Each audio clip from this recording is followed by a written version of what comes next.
خودی کا کانسیپٹ اقبال سے پہلے کیوں نہیں دیا گیا؟ اس سے پہلے بھی یہ موضوع کہیں نہ کہیں تو ہونا چاہیے تھا، تو اقبال ہی نے کیوں دیا؟ پھر دوسری بات یہ ہے کہ اس ساری گفتگو میں ہم یہ بھی دیکھتے ہیں کہ اگر توحید ہی خودی تھی تو پھر خودی کا آنے کا کیا فائدہ تھا؟ توحید ہی پہ بات ہوتی صرف. تو وہ جتنے بھی ہمارے ذہن میں عام طور پہ تصورات ہیں، وہ تصورات سارے ہی خودی کا حصہ تو ضرور ہیں، لیکن وہ خودی نہیں ہے، وہ سارے اس کا حصہ ہیں. کہیں بھی آپ اگر اس چیز کو دیکھنا شروع کریں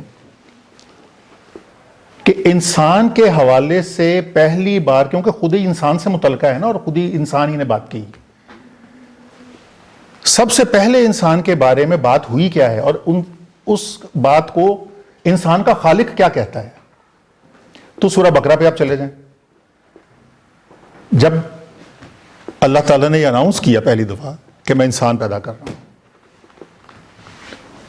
تو بڑی امپورٹنٹ چیز وہاں آئی کہ جو انسان کا خد و خال اللہ تعالیٰ نے اس وقت بظاہر کہا کہ یہ ایک انسان ہے جو کہ میں پیدا کروں گا، تو اس کے بارے میں فرشتوں کا جواب کیا تھا؟ سب کو معلوم ہے کیا جواب تھا، کہ وہ زمین پہ جب جائے گا تو انتشار پیدا کرے گا. تو وہ جب انتشار پیدا کرے گا، وہ وہاں پہ فساد پیدا کرے گا. تو پھر اللہ تعالیٰ کا جواب کیا تھا کہ جو میں جانتا ہوں وہ تم نہیں جانتے. اس کا مطلب یہ ہے کہ اللہ تعالیٰ کچھ الگ چیز چاہتا تھا انسان سے، اور وہ الگ کچھ حوالے سے انسان کا جو کانسیپٹ ہے اللہ تعالیٰ کے پاس، وہ کوئی اور تھا جو فرشتوں کو تو نہیں سمجھ آئی تھی. یہ بات سمجھ ہوئی کہ وہاں جب اللہ تعالیٰ نے پہلی بار کسی بھی انسان کے حوالے سے بات کہی ہے، تو اس بات کو اس دور کی محفل جو بھی تھی اس کے اندر اس کو اس طرح سے سمجھا نہیں گیا.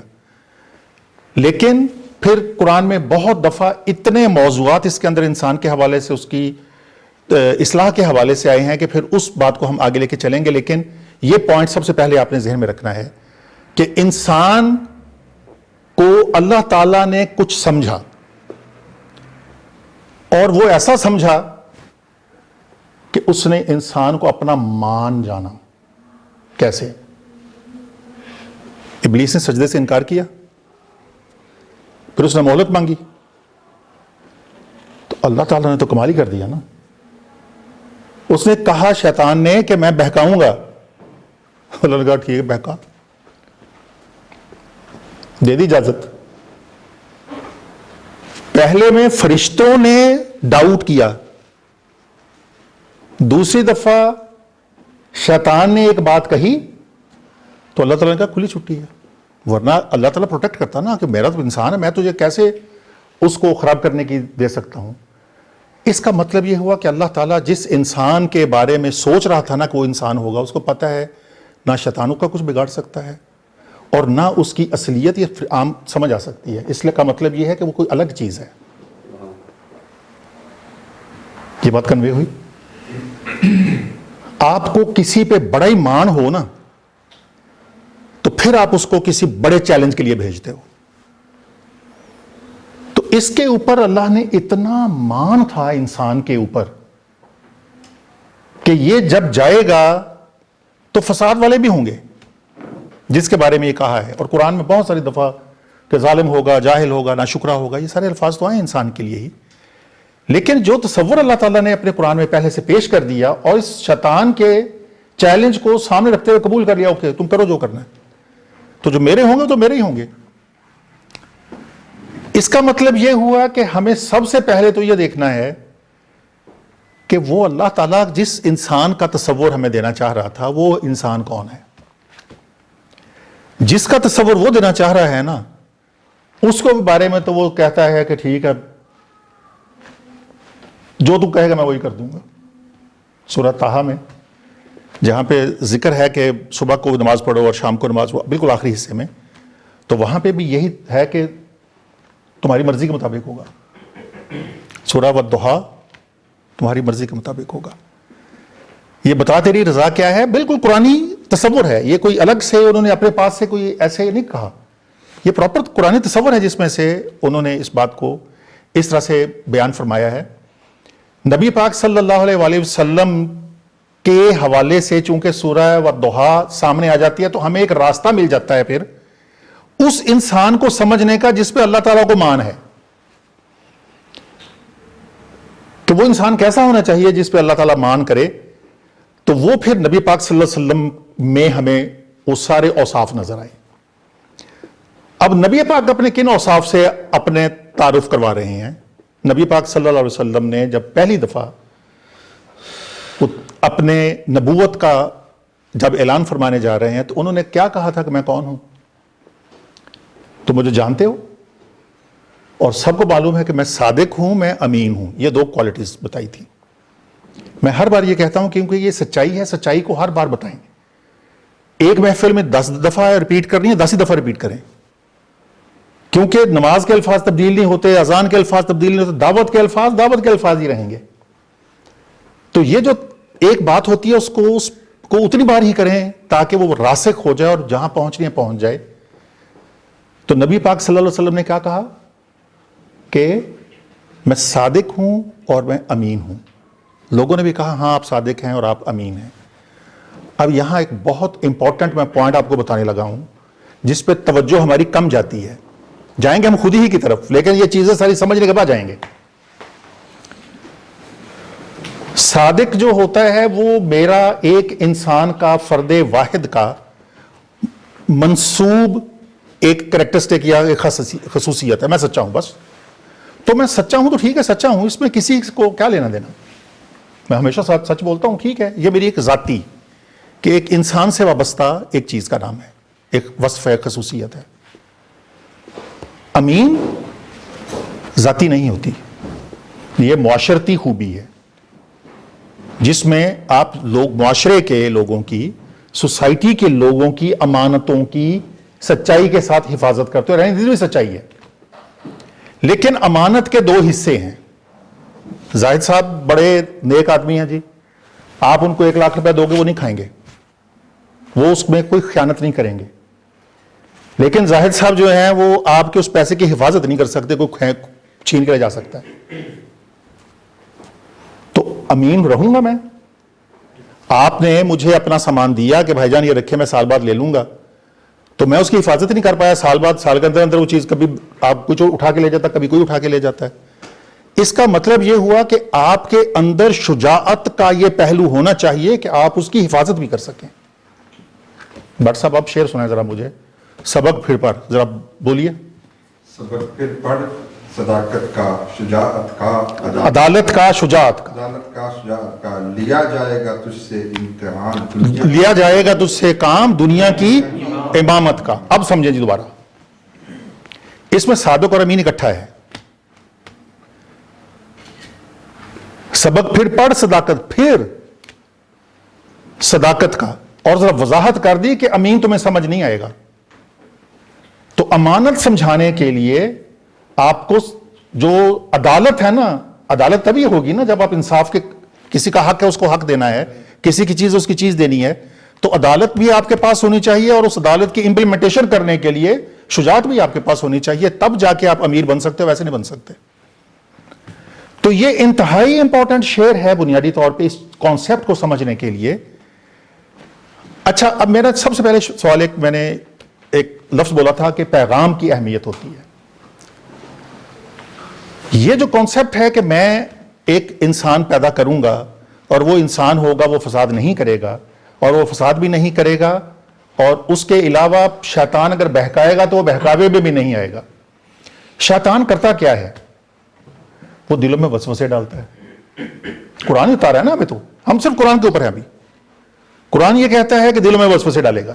وسوسے کیا ڈالے گا؟ یہ نہ ہو جائے، وہ نہ ہو جائے، اوور تھنکنگ کرائے گا، ایسا نہ ہو جائے، ویسا. ہمیں اپنے اس شر کی وجہ سے وہ ہمیں اتنا پریشان کیے رکھے گا کہ ہم وسوسوں میں، توہمات میں مبتلا رہیں گے اور ہم کام دوسرا نہیں کر پائیں گے.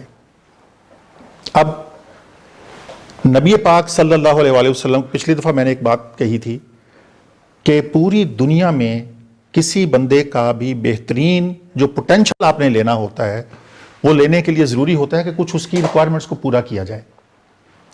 جسے میں نے ابراہم ماسلو کی تھیوری کے حوالے سے بھی آپ کو یاد ہوگا میں نے ایک دفعہ ذکر کیا تھا کہ اس کی تھیوری یہ ہے کہ جب تک کوئی انسان اپنا بہترین کام تب کر سکتا ہے، وہ تب اپنی بہترین پوٹینشل دکھا سکتا ہے جب اس کے پہلے یہ 3 چیزیں اس کی پوری ہو جائیں. نمبر 1 اس کی بیسک نیڈز پوری ہو جائیں، روٹی کپڑا مکان اس کا پورا ہو جائے، اس کو دے دیں، تب وہ بہترین کام کرے گا. اگر یہ اس کو سردی لگ رہی ہے، بھوک لگی ہوئی ہے، آپ اس کو کوئی کام لینا چاہتے ہو، وہ تو بیچارہ نہیں کرے گا، کیونکہ اس کو تو پہلے مسائل پڑے ہوئے ہیں نا، تو ان مسائل کا حل چاہیے سب سے پہلے. جب یہ مسائل اس کے حل ہو جائیں تو اگلا اس کا جو مسئلہ ہوتا ہے وہ سیکیورٹی کی ضروریات کا ہوتا ہے کہ اس کی سیفٹی اور سیکیورٹی کا اس کو پروٹیکشن اس کو دی جائے. ورنہ یہ چیزیں آپ دے دیں لیکن اس کو یہ خوف رہتا ہے کہ جہاں مجھے گھر دیا گیا ہے وہاں پہ کوئی زہریلی چیز ہے یا کوئی وہاں پہ تو مکان گر سکتا ہے، تو وہ بیچارہ وہ اپنی اس کاموں میں رہے گا کہ میں پیچھے اپنے بچوں کا کیا بنا ہوگا. تو سیفٹی اینڈ سیکیورٹی کی ضروریات کو مکمل ہونا ضروری ہے. تیسری اس کی ہوتی ہے سوشل. آپ لوگوں کو بند کر کے کام نہیں لے سکتے، سارا کچھ کھانا روٹی کپڑا دیں لیکن کہیں کہ کسی سے ملنا ملانا نہیں ہے، تم نے بالکل اکیلے بند ہو کے تو کام کرو گے تو وہ نہیں. سوشلی بندوں کو ملنا، لوگوں سے ملے گا تو پھر اس کے اندر وہ چیزیں ساری پوری ہوں گی اور وہ خوشی خوشی وہ کام کرے گا. اور آخری چیز ہوتی ہے کہ جب آپ اس کی انا مجرو نہ کریں، آپ اس کے برے نام سے پکار کے بات کام کروانے کی کوشش کریں گا، نہیں کرے گا، اس کے اندر وہ بات ہی نہیں ہوگی. اس کی انا پبلکلی مجرو کرتے ہیں، آپ اس کو برا بھلا لوگوں کے سامنے کہتے ہیں. یہ 4 چیزیں میسلو کہتا ہے کہ اگر یہ 4 ہو جائیں، آپ نے بیسک ریکوائرمنٹ پوری کر دیں، اس کی سیکیورٹی کی ضروریات پوری کر دیں، آپ نے اس کی سوشل انٹریکشن کی ضروریات پوری کر دیں، اور آخر میں آپ نے اس کی انا مجرو کیے بغیر آپ نے اس کی عزت نفس کا احترام کرتے ہوئے اب آپ نے کام اس کو دیا ہے تو بہترین وہ کام کر کے دکھائے گا. اب وہ اپنا بہترین پوٹینشل دکھائے گا. ایک انسان کے ذمہ جو کام لگا ہے وہ بہترین کر کے دکھائے گا. بٹ صاحب اب میں آپ کی توجہ چاہوں گا اس پہ. شیب ابی طالب بہت مشہور واقعہ ہے. کیا روٹی کپڑا مکان مل رہا تھا نبی پاک صلی اللہ علیہ وسلم کو؟ مکاتبہ تھا، وہ تو بالکل بند کیا ہوا تھا، ان کو تو یہ ساری چیزیں نہیں مل رہی تھی، میسر نہیں تھی. کیا سیکورٹی سیفٹی کی ان کی ضرورت پوری ہو رہی تھی؟ نہیں پوری ہو رہی تھی. کیا ان کو رشتہ داروں سے ملنے دیا جا رہا تھا؟ دوست احباب سے ملنے دیا جا رہا تھا؟ نہیں ملنے دیا جا رہا تھا.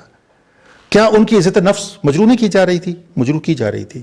یہ سارا کچھ کرنے کے باوجود وہ اپنا آبجیکٹو پورا کیے چلے جا رہے ہیں. جو ان کے ذمہ کام لگا ہے اس میں انہوں نے نہیں کام کچھ بھی پرابلم آنے دیا.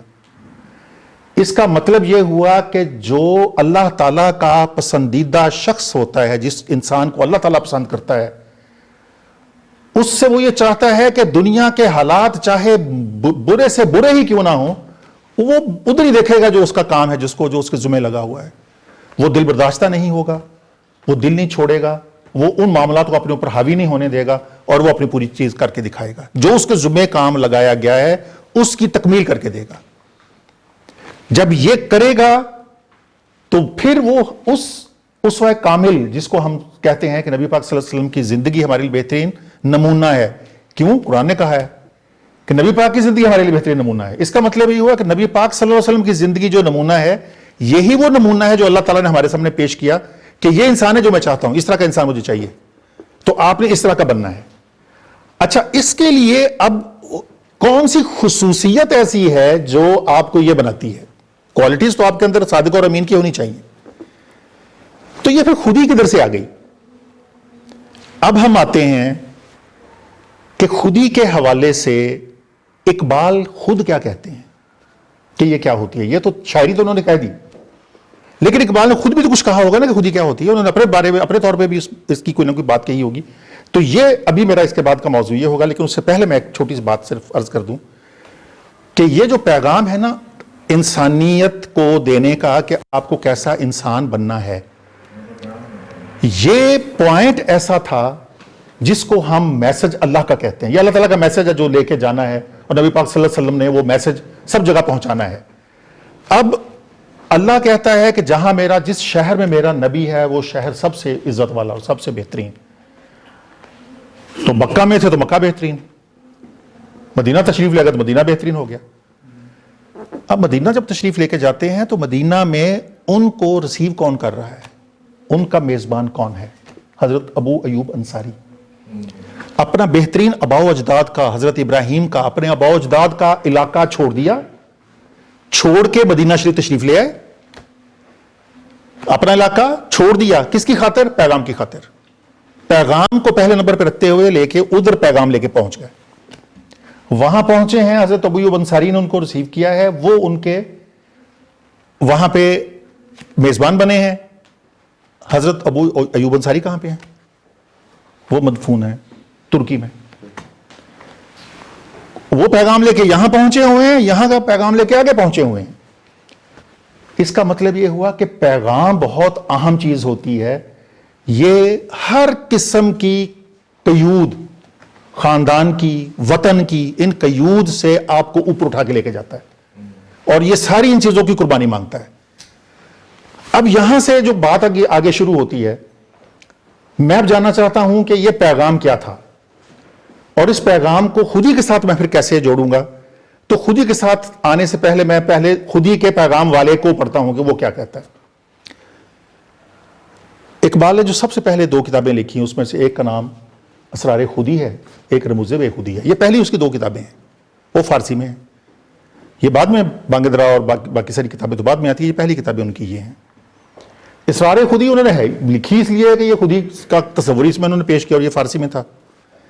اس کے اندر انہوں نے ایک چیپٹر باندھا ہے، یہ سر میں نے اسرار خودی کھولی ہے، یہ آ گیا ہے جی ان کا 8ویں نمبر پہ جو چیپٹر انہوں نے باندھا ہے، لکھ رہے ہیں در بیاں این کے تربیت خودی را سے مراحل است، مرحلہ اول را اطاعت، مرحلہ دوم را ضبط نفس و مرحلہ سوم را نیابت الہی۔ 3 مرحلے انہوں نے خود ہی بتا دیے ہیں کہ یہ خودی کے مرحلے ہیں۔ پہلا مرحلہ کیا ہے؟ مرحلہ اول را اطاعت، مرحلہ دوم کیا ہے؟ ضبط نفس، اور مرحلہ سوم کیا ہے؟ نیابت الہی۔ یہ جو نیابت ہے نا، نیابت نائب کو کہتے ہیں کہ اللہ تعالیٰ کا نائب بننا۔ اللہ تعالیٰ کا نائب بننے سے پہلے 2 کام ہم نے کرنے ہیں، اس میں پہلی اطاعت الہی ہے، اور اقبال نے خود کہہ چکا، ہم تو اسی کو دیکھیں گے کہ اس نے جو ایک مضمون دیا ہے وہ کیا دیا۔ جتنے بھی آپ نے توحید کی باتیں کہی تھی نا، وہ ساری اس میں پہلا مرحلہ تھا، یہ پارٹ تھا اس کا، آپ نے ساری باتیں ٹھیک کی تھیں، لیکن یہ اطاعت الہی کا حصہ تھا۔ ابھی ہم ضبط نفس نہیں ذکر کر سکے۔ اطاعت الہی توحید میں ہونا چاہیے، اللہ تعالیٰ جو کام دیا اس کو ہم نے کرنا ہے، لیکن اگلا جو پوائنٹ بڑا امپورٹنٹ ہے وہ ضبط نفس کا ہے۔ شیخ سعدی نے کہا کہ اللہ تعالیٰ نے انسان کو 2 چیزوں سے گوند کے بنایا، ایک حیوانیت سے اور ایک فرشتہ صفات سے۔ یہ 2 چیزیں گوندی اور انسان بنا۔ حیوانیت بھی اس کے درجہ اتم موجود ہے، اور اس کے اندر فرشتوں کی صفات بھی درجہ اتم موجود ہے۔ ہم جو ذکر کر رہے تھے توحید کا، وہ فرشتوں کی صفات کو تو آگے لے کے ڈسکس کر رہے تھے، لیکن جو حیوانی نفسیاتی اور نفسانی خواہشات ہیں، اس کا کنٹرول بڑا امپورٹنٹ ہے، اس کا پارٹ ہے وہ۔ یہ جو دوسرا پارٹ ہے نا، پہلے یہ 2 پارٹس پلے کرنے ضروری ہیں کہ آپ کو دونوں میں فرق کرنا۔ اللہ تعالیٰ کی اطاعت کریں گے آپ، کیونکہ فرشتوں کو کیا نظر آ رہا تھا؟ یہ جو ضبط نفس والا پارٹ وہ دیکھ رہے تھے، اور شیطان کے پاس کیا ہے؟ یہ ضبط نفس والا ہی پارٹ تو اس کے پاس ہے۔ اس کا مطلب یہ ہوا کہ ضبط نفس بڑا ہی امپورٹنٹ تھا۔ ہم سب نے کسی نہ کسی حد تک توحید کر ہی لینی ہے، ہم سب نے کسی نہ کسی حد تک اللہ تعالیٰ کی اطاعت کے ساتھ، جتنی نصیب کسی کو ہوتی ہے، یہ کرنے کے ساتھ ساتھ کسی نہ کسی حد تک رسالت اور جو عبادت کے معاملات ہیں وہ سارے ہم کر ہی لیں گے اللہ کے فضل و کرم سے، کسی نہ کسی حد تک، جو جس کو اللہ تعالیٰ جتنی توفیق دے اور وہ جو جتنی اس کی وہ ہو۔ لیکن ضبط نفس پہ آ کے مسائل بننے ہیں۔ پرابلم ادھر ہے کہ ہمارے اندر وہ نفسانی چیزیں اور وہ حیوانی چیزیں جو ہمارے اندر موجود ہیں، ہم ان کو کتنا دبا سکتے ہیں، کتنا ان کو، ہمارا وہ کنٹرول کہ ہم اپنے نفس پہ کتنا کام کریں گے، اس نفسانی خواہش کو دبائے رکھنا اتنا کہ وہ نکل ہی نہ سکے باہر، وہ کسی طرح سے تنہائی کے خیال میں بھی نہ آئے۔ تو جس وقت یہ درجہ آپ کریں گے نیابت تب کر سکتے. اس سے پہلے نیابت کی ریکوائرمنٹ ہی پوری نہیں ہو رہی, نیابت کی ریکوائرمنٹ پوری نہیں ہو رہی. میں سمجھا پایا اس بات کو کہ اطاعت الہی کر جائیں گے انشاءاللہ تعالیٰ کسی نہ کسی حد تک, ہر بندے کے ذمہ جو لگا ہوا ہوگا, لیکن یہ جو سب سے بڑا چیلنج ہے اس کو دیکھنا ضروری ہے. اور اس نے کیوں کہا بار بار, اگر توحید, میں نے کہا تھا نا کہ توحید ہی ہوتا سارا کچھ, تو پھر اس کو ضرورت نہیں تھی اگلی اس کانسیپٹ کو دینے کی. تو یہ کانسیپٹ لانے کی وجہ اس کی یہ تھی کہ پہلے اس کو مکمل طور پر سمجھا جا سکے کہ اللہ تعالیٰ نے جس شخص کو پیدا کرنے کا سوچا اس نے خود بتا دیا کہ اسوہ کامل نبی پاک صلی اللہ علیہ وسلم ہے, ان کی زندگی میں تلاش کریں. تو اس کی زندگی, نبی پاک صلی اللہ علیہ وسلم کی زندگی میں صرف عبادات ہی نہ تلاش کرتے رہ جانا. نبی پاک صلی اللہ علیہ وسلم کی زندگی میں سے ہم نے ان کی اسوہ کامل مکمل نمونہ دیکھنا ہے.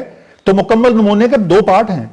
پہلا پارٹ تو اللہ تعالیٰ کی تمام جتنے بھی احکامات ہیں وہ ہیں, لیکن اس کے ساتھ جو حیوانی چیزیں اللہ تعالیٰ نے ہمارے ساتھ دی ہوئی ہیں اس کو کنٹرول کرنا بہت زیادہ امپورٹنٹ تھا. خود ہی یہاں سے شروع ہوتی ہے.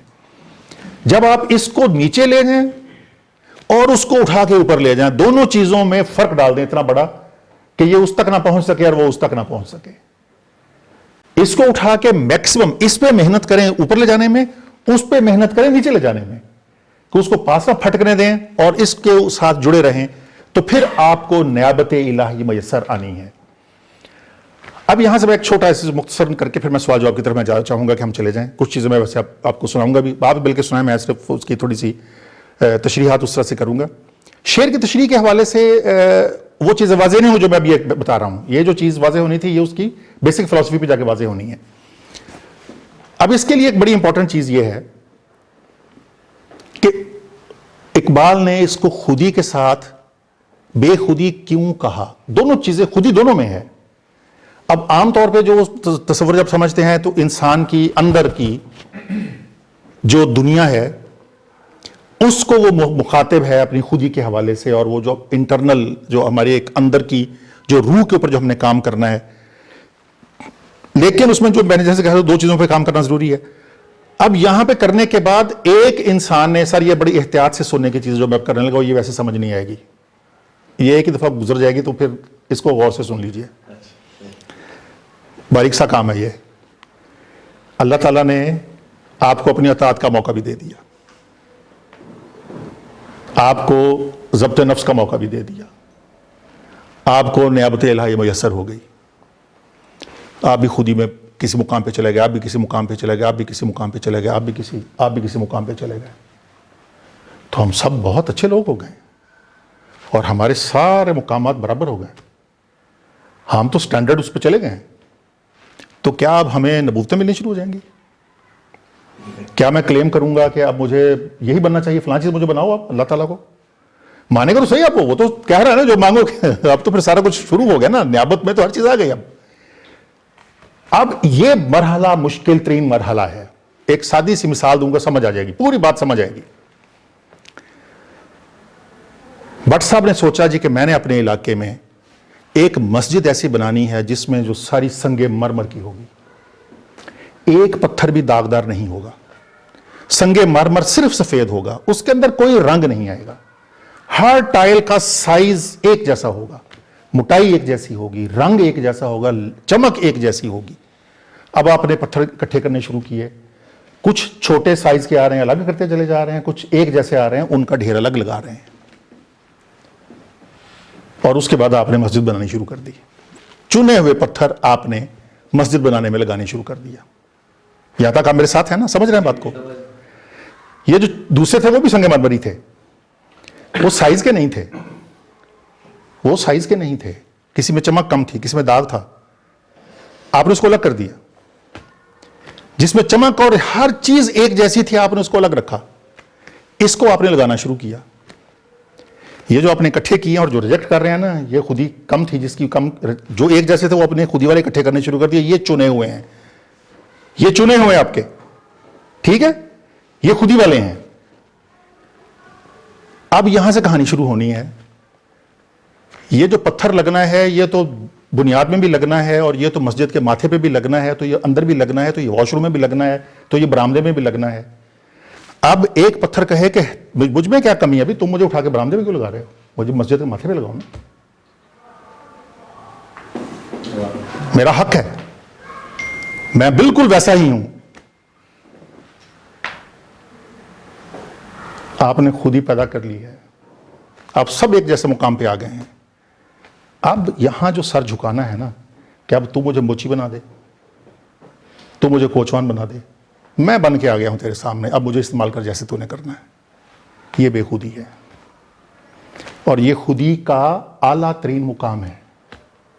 خودی اس کے بغیر نہیں ہوتی. آپ بن کے پہنچ گئے ہیں، پھر کس لیے؟ کس لیے؟ اللہ کے سامنے اللہ کو میں آ گیا ہوں، لبیک یا اللہم لبیک.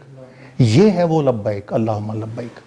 جب آپ اپنی خودی کو وہاں لے گئے جو میرے رب کو چاہیے تھی، جب آپ وہاں پہ لے گئے ہیں، اب اس نے جیسے بھی آپ کو استعمال کرنا ہے وہ ویسے استعمال کرے گا. وہ جو چاہے وہ آپ کو مقام دے، اور اس مقام پہ بھی آپ ناز کریں کہ مجھے میرے رب نے یہ مقام دیا. یہ وہ توکل اور یہ خوبی ہے جو اصل میں ریکوائرڈ ہے. اگر یہ آپ نہیں کرنے میں کامیاب ہوئے تو نہ خودی کسی کام کی ہے، اور نہ وہ توحید کسی کام کی ہے، اور نہ وہ ضبط نفس میں جو آپ نے محنت کی ہے وہ کسی کام کی ہے. کام تو پھر یہی تھا کہ میں اپنے رب کو کیسے خوش کروں، اور میرا رب ایسے خوش ہو کہ پھر کہ ہون مانگ کی مانگنا ہے. خودی کو کر بلند اتنا کہ ہر تقدیر سے پہلے. تقدیر کیا چیز ہے؟ تقدیر کیا چیز ہے؟ آپ لکھتے ہو، آپ لکھتے ہو.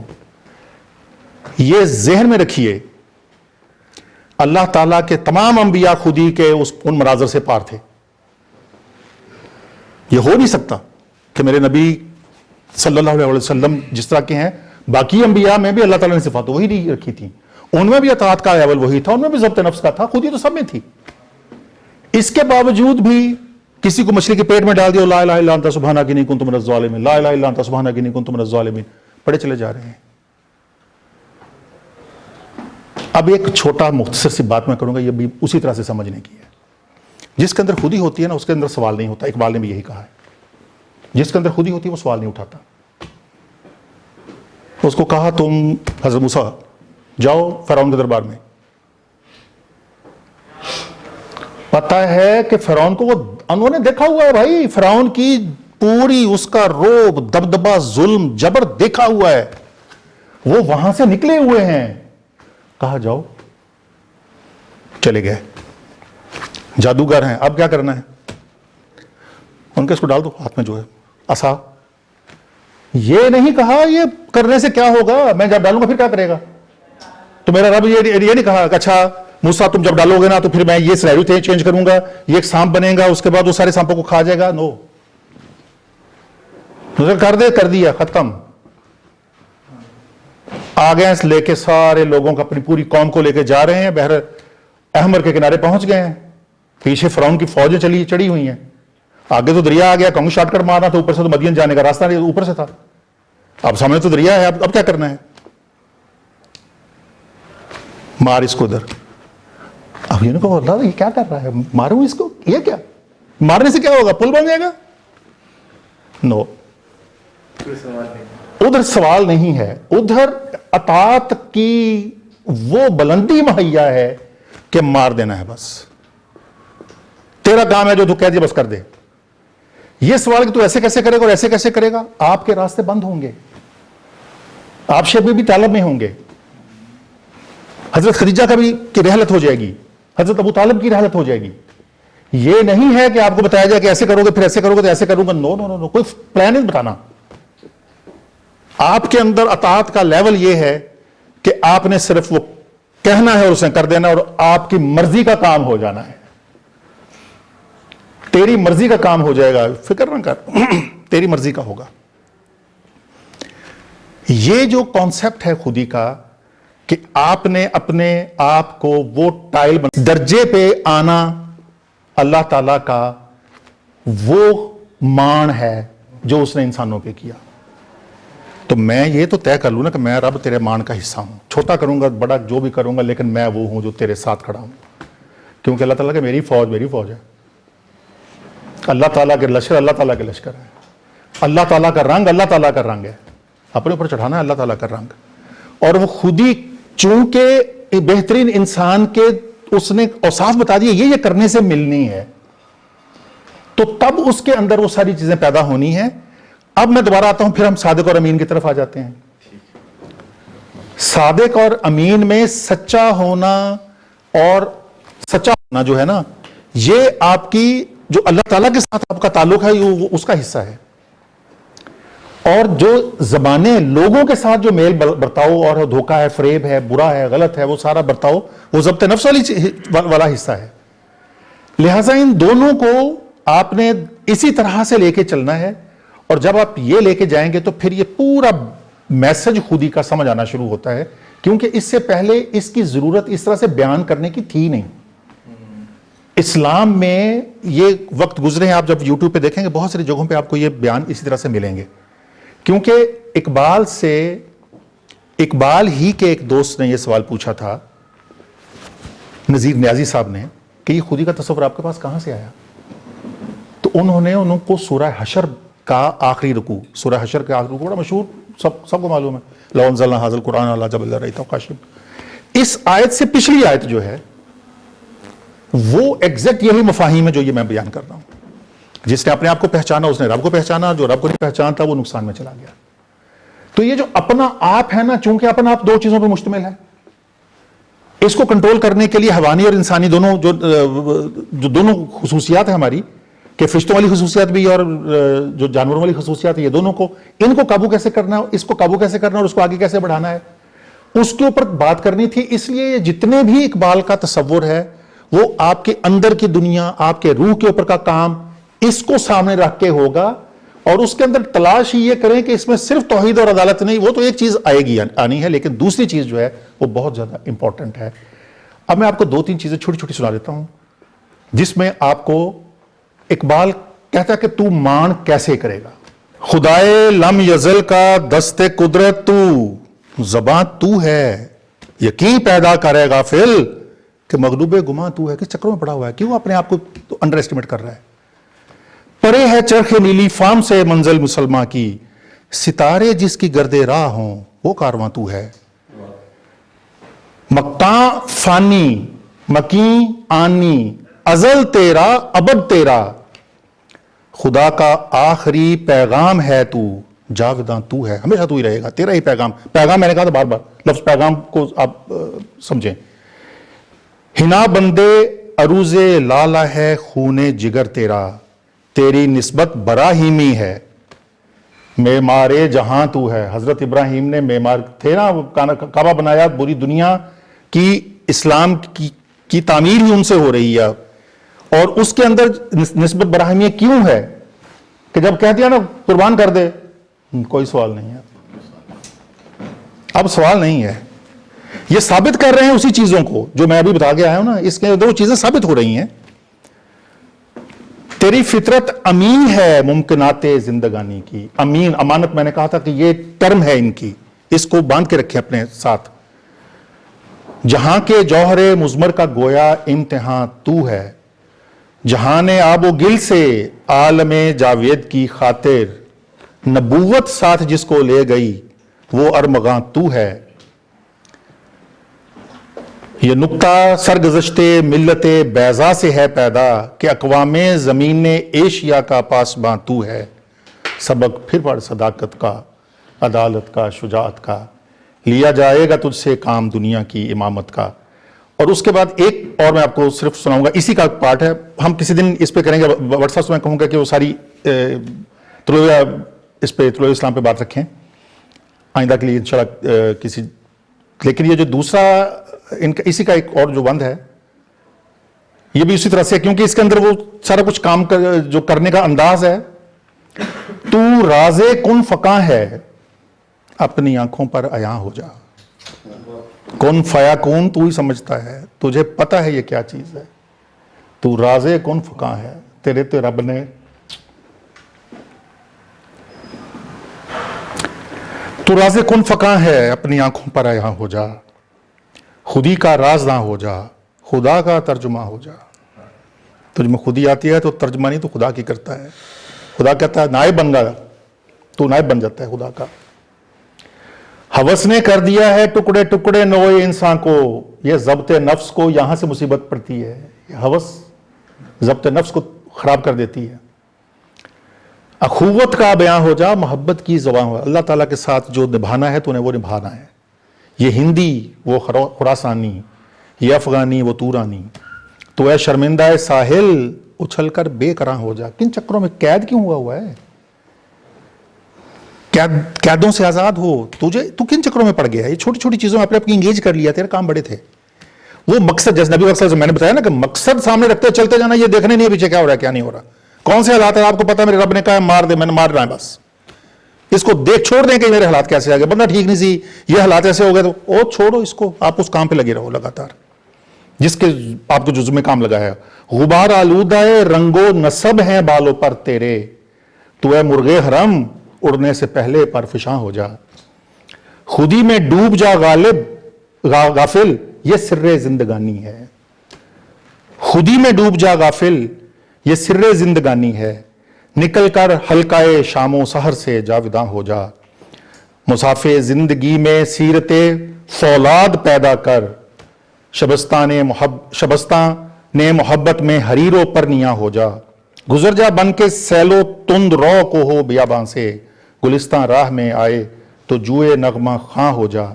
تیرے علم و محبت کی نہیں ہے انتہا کوئی. نہیں ہے تجھ سے بڑھ کے ساز فطرت میں نوا کوئی. اس کے اندر آپ کو وہ چیزیں کہ وہ کہنا کیا چاہ رہے ہیں کہ آپ جو چھوٹی چھوٹی چیزوں سے دل برداشتہ ہو کے اپنے مقصد سے دور چلے گئے اور اس پیغام کو لے کے آگے نہیں جا رہے. ان باتوں کو آپ نے موسیٰ بننا ہے اور چلے جانا ہے دربار میں. آپ نے چل پڑنا ہے، دریا سامنے سمندر سامنے آئے گا، آپ نے اعصاب مار دینا ہے. آپ کو شیب بھی طالبانی ہے، آپ نے اپنے کام پہ لگے رہنا ہے. میں آفر کر بھی دوں، میرا رب میں آفر کر بھی دوں کہ یہ طائف کے پہاڑوں کو میں جوڑ دیتا ہوں، اوپر سے ملا دیتا ہوں، یہ مار دیتا ہوں سب. تو نے کہنا نہیں. میں تمہیں کہوں اپنے سے بہتر کسی کو لے کے آؤ، تم کہو میں ہی سب سے برا نظر آتا ہوں، مجھے میری بکریاں بھی میری مجھ سے بہتر ہیں. موسیٰ جب موسیٰ کوئی لے کے آ جو سمجھتا ہے کہ یہ ادنا ترین ہے اس دنیا میں، تو کہتے میں ہی ہوں، میری بکریاں بھی اچھی ہیں اس سے. اور اللہ نے کہا کہ اگر تو بکری بھی اٹھا کے لے آتا تو نبوت کے عہدے پہ فائز نہ ہوتا. یہ جو کانسیپٹ ہے نا، حالی نے کہا تھا ہم نے ہر ادنا کو اعلیٰ کر دیا. خاک ساری ہم کو راس آئی بہت. آپ خاکسار ہوں گے کیونکہ رب نے عزت، رب تو منتشا اس نے عزت اس نے دینی ہے. اور عزت کا معیار وہ نہیں ہے جو دنیا مقرر کرے. آپ کی عزت کا معیار میں کیسے مقرر کر سکتا ہوں؟ رب عزت رب دیتا ہے. تو معیار اللہ کے پاس ہے نا، میرے پاس تیرے پاس تو کون سا معیار ہے؟ یہ معیار نقلی جھوٹے معیارات ہیں. اصل معیار میرے رب کا ہے. تو اس معیار کو میٹ کرنا ہے اور اس کے لیے یہ چیزیں ہیں جو سامنے ہیں. اللہ تعالیٰ ہم سب کا حامی و ناصر ہو، ہماری ان خدمات کو اور ہماری ان کوششوں کو قبول فرمائے.